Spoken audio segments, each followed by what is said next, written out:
Okay, if like me you're having a problem with no internet open on your laptop,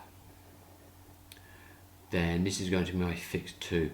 Before I tried to change the IPv6 version to IPv4, no luck for me. So this is fix 2. So go to Start menu, click on, and then the settings. So open settings.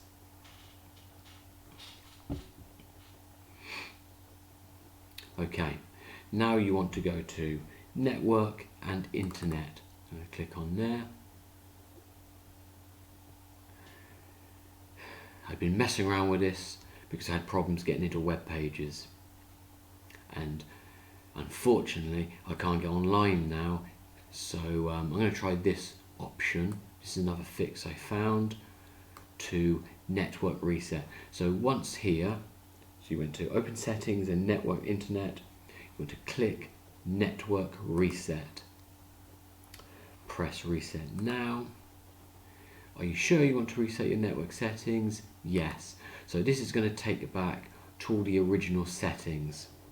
This is probably my fault. I've been messing around with the internet properties, IPv6 to IPv4 to get through to web pages, which worked. So maybe in the future, if I do that, maybe then reset it afterwards. You're about to be signed out. Windows will be shut down in 5 minutes. So I'm going to close that.